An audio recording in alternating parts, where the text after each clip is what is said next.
Mega daughter Niharika గురించి గత కొద్ది రోజులుగా వార్తలు కుప్పలు తెప్పలుగా నెట్టింట వైరల్ గా మారుతున్నాయి. దానికి ప్రధాన కారణం ఆమె పెళ్లి విడాకులే. అయితే పెళ్లి చేసుకున్నాక ఈమె గురించి ఎన్నో ఇంట్రెస్టింగ్ విషయాలు బయటపడ్డాయి. కానీ విడాకుల తర్వాత ఈమెని చాలా మంది అసహ్యించుకుంటున్నారు. ఇక మెగా ఫ్యామిలీ అంటే ఇష్టం లేని కొంతమంది అయితే ఆమెపై చీప్ కామెంట్స్ కూడా చేస్తున్నారు. నిహారికకి భర్త అక్కర్లేదని, పబ్బులు పార్టీలు అంటూ ఎంజాయ్ చేయడం ముఖ్యమని, ఆ కారణంతోనే సంప్రదాయ కుటుంబమైన అత్తింట్లో ఉండలేక భర్తకు విడాకులిచ్చేసింది అంటూ ఎన్నో వార్తలు సామాజిక మాధ్యమాల్లో చక్కర్లు కొట్టాయి. అయితే నిహారిక విడాకుల తర్వాత ఆమె రెండో పెళ్లి వార్తలు టాక్ ఆఫ్ ది టౌన్ గా మారిపోయాయి.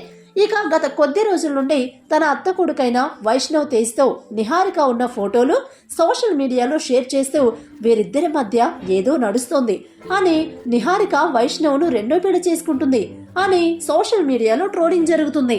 ఇక ఆయన బర్త్డేకి సంబంధించిన ఫోటో షేర్ చేసినా, ఆయనకు సంబంధించిన ఏదైనా విషయం చెప్పినా వీరిద్దరి మధ్య సంథింగ్ ఏదో జరుగుతుందనే వార్తలు వినిపిస్తాయి. ఇదంతా పక్కన పెడితే తాజాగా నిహారిక ఆయనను రెండో పెళ్లి చేసుకోబోతుందంటూ వార్తలు మీడియాలో గుప్పమంటున్నాయి. అయితే ఇది నిజ జీవితంలో కాదు, సినీ జీవితంలో. అసలు విషయం ఏంటంటే నిహారిక త్వరలోనే తన మేనబావ వైష్ణవ్ తేజ్తో ఓ లవ్ రొమాంటిక్ సినిమాలు నటించబోతుందట. ప్రస్తుతం వీరిద్దరికి సంబంధించిన ఈ న్యూస్ ఫిలిం నగర్ లో చక్కర్లు కొడుతోంది. మరి నిజంగానే వీరి కాంబోలో సినిమా రాబోతుందా అనేది వేచి చూడాలి.